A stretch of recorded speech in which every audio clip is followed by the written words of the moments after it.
আমাদের দেশের উঠতি বয়সের ছেলেমেয়েদের মূল সমস্যা হলো এরা প্রেম ভালোবাসা ব্যতীত কোনো কাজকে সিরিয়াসলি নেয় না। আর যদিও বা সিরিয়াসলি নেয় তবে সেই কাজের পর্যাপ্ত ইনস্ট্রুমেন্ট নেই অথবা পর্যাপ্ত ইনস্ট্রুমেন্ট কেনার টাকা নেই। আর যার কাছে পর্যাপ্ত ইনস্ট্রুমেন্টও আছে অথবা পর্যাপ্ত ইনস্ট্রুমেন্ট কেনার টাকা আছে তার জীবনে এখন চলছে একটাই দীর্ঘশ্বাস। যার জীবনে বিয়ে নাই, বউ নাই, তার কাম করে কি লাভ? এসবই হলো প্রবলেম। ছোট হোক বড় হোক আজাইরা হোক, প্রবলেম তো প্রবলেমই, and problem must be solved. আর যারা আমার মতো ঘরে বসে ভিডিও বানাতে যাচ্ছে তাদের জন্য সমস্যা হচ্ছে একটা ভিডিও বানাতে ঘরে বসে 7-8 দিন সময় লেগে যাচ্ছে। আজকে এই ভিডিওতে আমি আপনাদের এই প্রবলেম সলভ করে দেবো না, প্রবলেম সলভের উপায় বলে দেবো। আমি পিজন আজকে আপনাদের দেখাবো টাইম ম্যানেজমেন্ট এবং কিবোর্ড শর্টকাটের একটা দুর্দান্ত কম্বিনেশন সম্পর্কে, যেটা ফলো করলে আপনি 7 দিনে অন্তত 3টা ভিডিও আপলোড করতে পারবেন। তো চলুন দেরি করে না করে শুরু করা যাক। একদম নিজ অভিজ্ঞতা থেকে বলছি, ভিডিও দেখার সময় নোট ডাউন না করলে ভিডিও দেখার 7-8 দিনের মাথায় 80% ব্যাপার স্যাপার ভুলে যাবেন। তাই একটা খাতা কলম নিয়ে অবশ্যই বসবেন। আর হ্যাঁ, কম্পিউটারে নোট ডাউন করবেন না, খাতা কলম নিয়ে বসবেন। কারণ এডিট করার সময় আপনি 2 জিনিস একসাথে দেখতে পারবেন না। একবার নোট দেখবেন, একবার এডিট করবেন, দুইটা একসাথে হয় না, সেক্ষেত্রে আপনার ডিস্ট্রাকশন আসবে। খাতা কলমে নোট ডাউন করার পর সেটা সামনে রেখে প্র্যাকটিস করবেন এবং কিছু সময় পরে অর্থাৎ 1-1.5 মাস পরে যখন অভ্যস্ত হয়ে যাবেন তখন আর এগুলোর দরকার পড়বে না। তো চলুন, অনেক কথা হলো, সরাসরি মূল টপিকে চলে যায়।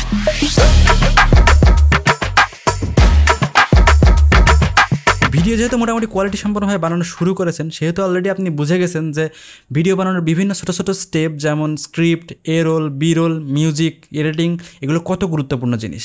শুরুর দিকে এই জিনিসগুলো খুঁটে বেছে ঠিকঠাক করতে যে 1 সপ্তাহখানেক সময় লেগে যায়, আর সপ্তাহখানেক পরে যখন ভিডিও আসলো তখন মাত্র 10টা ভিউ। Impossible to tolerate.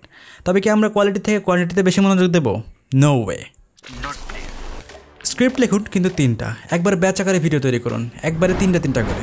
একদম ডিটেলসে স্ক্রিপ্ট লিখুন, যেখানে লেখা থাকবে ভিডিওর কোথায় কোন ইফেক্ট দিবেন, কোথায় কোন মিউজিক এবং কোথায় এ রোল, বি রোল, এবং কোথায় কীভাবে আপনি অ্যাক্ট করবেন এবং কোথায় কোন ইফেক্ট দিবেন এবং কোন ক্লিপ থেকে কীভাবে রাখবেন, সমস্ত কিছু একদম ডিটেলসে লিখে ফেলবেন। হ্যাঁ, একটু বেশি সময় লাগবে, বাট আপনার ভিডিও কোয়ালিটি ইনক্রিজ হয়ে যাবে। 3টা ভিডিও একসাথে শ্যুট করুন, 3টা ভিডিও একসাথে এডিট করুন, তারপর 3টা ভিডিও একসাথে আপলোড করুন, বাট শিডিউল অনুযায়ী। পরপর 2 দিন গ্যাপ দিয়ে আপনার ভিডিও শিডিউল সেট করুন। ব্যাস, আপনার পরবর্তী 1 সপ্তাহের ভিডিও আপলোডের চিন্তা শেষ। একদিন রেস্ট নিয়ে পরবর্তী 3টি ভিডিওর কথা ভাবুন। এভাবে আস্তে আস্তে আপনি বাড়াবেন। প্রথম দিকে 3টা লাগবে, দেখা যাচ্ছে 6-7 মাস যেতে যেতে আপনি 3টের জায়গায় 1 সপ্তাহে 4-5টি ভিডিও তৈরি করে ফেলতে পারছেন।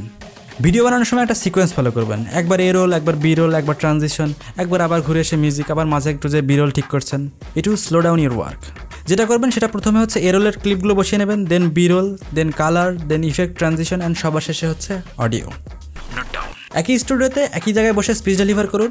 প্রথম ভিডিওতে সময় নিয়ে কালার এডিট করবেন, কারণ আপনি যেহেতু 3টা ভিডিও একসাথে তৈরি করছেন, প্রথম ভিডিওতে কালার এডিট করার পরে সেটাকে প্রিসেট হিসেবে সেভ করে নেবেন।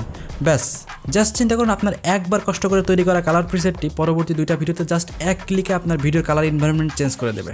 3-4 ঘন্টার কাজ জাস্ট আপনি 10 সেকেন্ডে করে ফেলতে পারবেন পরবর্তী ভিডিওগুলোতে। কালার প্রিসেট হিসেবে সেভ করতে ইফেক্ট কন্ট্রোলসে কালার কারেক্ট করা ইফেক্টগুলোকে, অর্থাৎ লুমিট্রি কালারগুলোকে কন্ট্রোল হিসেবে সিলেক্ট করে নিয়ে মাউসের রাইট ক্লিক অপশনে গিয়ে নির্দিষ্ট নাম দিয়ে সেভ করে নেবেন প্রিসেটগুলো। ব্যাস, এবার এগুলো কই পাবেন? জাস্ট ইফেক্ট অপশনে গিয়ে আপনি যে নাম দিয়ে সার্চ করেছেন সেই নামে সার্চ করলেই পেয়ে যাবেন। সামটাইমস ইফেক্টগুলো একটা টাইমলাইনের প্রত্যেকটা ক্লিপে অ্যাপ্লাই করার প্রয়োজন পড়ে। সেক্ষেত্রে আমরা করি কি, ইফেক্টগুলোকে কপি করে যে প্রত্যেকটা ক্লিপ সিলেক্ট করে সেখানে যে পেস্ট করতে থাকি। বাট এর থেকে আরও ফাস্ট করতে চাইলে আপনি Ctrl-Alt-V চাপবেন, সবগুলো ক্লিপে অ্যাপ্লাই হয়ে যাবে, অর্থাৎ অ্যাপ্লাই অন সমস্ত ক্লিপ। Note down. চলুন আরও খানিকটা সময় বাঁচিয়ে নিই। এবারে আমরা কী করব? কিবোর্ডের শর্টকাটে যে Shift-Ctrl-K চেপে সব লেয়ারকে যে ভাগ করে দেওয়া কাটার সিস্টেম, সেটাকে ই বাটনে, এবং রিপেল ডিলিট অপশন যেটা আগে ছিল শিফট ডিলিট, সেটাকে আর বাটনে সেট করতে হবে। কীভাবে করতে হবে? প্রথমে এডিটে চলে যান, এখান থেকে কিবোর্ডের শর্টকাট, তারপর এখানে সার্চ বারে লিখবেন অ্যাড এডিট, এবং এখান থেকে এডিটের পাশে ক্লিক করে কিবোর্ডে ই প্রেস করবেন। আবার সেম সার্চ বারে রিপেল ডিলিট লিখে রিপেল ডিলিটের পাশে ক্লিক করে প্রেস করুন আর। এবার কী হলো দেখুন, এই যে ই প্রেস করলে দেখুন সব কেটে যাচ্ছে, আর প্রেস করলে আগের সব অংশ ডিলিট হয়ে যাচ্ছে। এই প্রক্রিয়াটা সেভ করে নিয়ে আমরা প্রিমিয়ার প্রোতে প্রমিস করছি আপনার ভিডিওর এ রোল, বি রোল সিলেকশনের সময়টাকে 30-40 মিনিট কমাই দেবে প্রত্যেকবার। ওভারঅল ব্যাপারটা কী হলো একটু দেখে নেই। এখানে আগে থেকেই কিবোর্ডের ডিফল্ট, মানে প্রিমিয়ার প্রোতে ডিফল্টভাবে সেভ করা থাকে। কিউ চাপলে একটা ক্লিপের লেফট সাইডটুকু সম্পূর্ণ ডিলিট হয়ে ওই জায়গাটুকু ফিল আপ হয়ে যাবে। ডাব্লু চাপলে একটা ক্লিপের রাইট সাইডের অংশটুকু পুরোপুরি ডিলিট হয়ে যাবে, এবং ই চাপলে সমস্তটুকু ভাগ হয়ে যাবে, আর চাপলে সমস্ত অংশ, অর্থাৎ একটা ক্লিপের লেয়ারে যা আছে সমস্ত কিছু ডিলিট হয়ে যাবে। এডিট শুরুর আগে আপনার অডিওর এ রোল, বি রোল, ইফেক্ট সব স্ক্রিপ্ট অনুযায়ী ফোল্ডার অনুযায়ী সাজায় নেবেন। তারপর এখানে ফোল্ডার ইম্পোর্ট দেবেন। তাতে করে কী হবে, এতে করে আপনার ক্লিপগুলো একসাথে জগা খিচুড়ি পাকিয়ে যাবে না। এবারে ঝড়ের বেগে কিছু শর্টকাট নোট ডাউন করে নেন। Ctrl+D ভিডিও ডিফল্ট ট্রানজিশনের জন্য। জুম ইন জুম আউটের ক্ষেত্রে আমরা প্রত্যেকবার একটা কি পয়েন্ট বসিয়ে জুম করে আর একটা কি পয়েন্ট বসিয়ে দেই, কিন্তু বারবার এই একই কাজ করে সময় নষ্ট না করে সরাসরি লেয়ার অপশনে গিয়ে সিলেক্ট করুন ট্রান্সফর্ম, ইউজ করুন আপনার অ্যাডজাস্টমেন্ট লেয়ারে। একই অপশনগুলো পেয়ে যাবেন যেখানে আপনার পজিশন স্কেল করতে পারবেন এবং সেক্ষেত্রে আরও অনেকগুলো হাইট অ্যাডজাস্ট করার সুযোগ পাবেন। এবং এটার মাধ্যমে হবে কি, আপনি এটাকে প্রিসেট হিসেবে সেভ করতে পারবেন এবং প্রিসেট হিসেবে সেভ করার পরে প্রত্যেকবার আপনাকে জুম করার জন্য বারবার কি পয়েন্ট সেভ করতে হবে না। এবার থেকে ইফেক্টস থেকে যোগ করে দিলে চলবে এবং সেম উপায়ে আপনি টেক্সটগুলোকেও সেম উপায়ে প্রিসেট হিসেবে সেভ করে নিতে পারবেন, যেগুলো ইন্ট্রোতে কিংবা মাঝখানে যে কোনো একটা ইনসার্ট হিসেবে ব্যবহার করতে কাজে লাগবে। ব্যাকগ্রাউন্ড মিউজিকের ক্ষেত্রে সরাসরি ভলিউম না কমিয়ে উইন্ডোজ, এখান থেকে এসেনশিয়াল সাউন্ড, তারপরে মিউজিক, তারপর এখান থেকে ডিফল্টটাকে চেঞ্জ করে আপনি এটাকে সেট করবেন ব্যালেন্সড ব্যাকগ্রাউন্ড মিউজিক হিসেবে। ব্যাস, আপনার কাজ শেষ এবং আপনার মিউজিকটা হয়ে যাবে, যেটাকে আপনি ব্যাকগ্রাউন্ড মিউজিক বানাতে চান সেটা হয়ে যাবে ব্যাকগ্রাউন্ড মিউজিক। একটা জিনিস মনে রাখবেন, আরেকজনের লাভ স্টোরি আর নিজের বানানো ভিডিও এটা বারবার দেখতে খুবই ভালো লাগে। এক্ষেত্রে এডিটের সময় বারবার প্লেব্যাক করা বন্ধ করবেন। বারবার প্লেব্যাক করে যে সময় নষ্ট হবে এর মতো সময় নষ্ট আর কোথাও হয় না। এক্ষেত্রে আপনি করবেন কি, প্রথমে A roll, B roll, music, effect সমস্ত কিছু একবার করে বসিয়ে জাস্ট একবার করে দেখে সম্পূর্ণটা তৈরি হয়ে যাওয়ার পরে আপনি দেখবেন। এতে করে আপনার হিউজ মানে কত যে সময় বাঁচবে আপনি নিজে কল্পনা করতে পারছেন না। আর আমি খুব ভালো করে জানি আপনি আপনার ভিডিও তৈরি করার সময় কতবার এটা প্লেব্যাক করে দেখেন, রাইট? আরেকটা ব্যাপার, নতুন নতুন দাড়ি গজালা যেমন বারবার আয়না দিয়ে দেখতে ইচ্ছা করে, তেমনি অ্যানালিটিক্সটা বন্ধ করেন।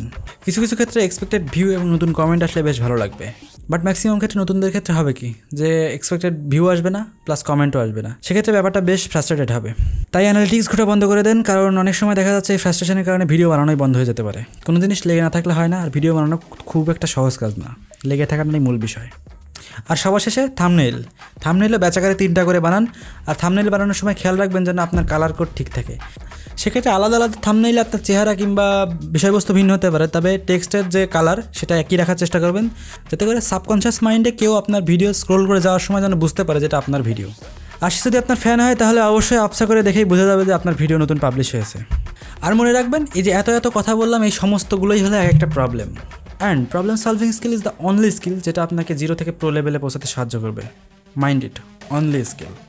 সো সামনে এসে প্রবলেম থেকে ছুটে পালাবেন না, আপনার কাছে যে রিসোর্স আছে সেই রিসোর্স নিয়ে আপনি আপনার কাজে ঝাঁপিয়ে পড়ুন। আশা করি একদিন সাকসেসফুল হবেন। আর এই ভিডিওটি ভালো লাগলে অবশ্যই লাইক, কমেন্ট এবং অবশ্যই সাবস্ক্রাইব, আর অবশ্যই শেয়ার করতে ভুলবেন না।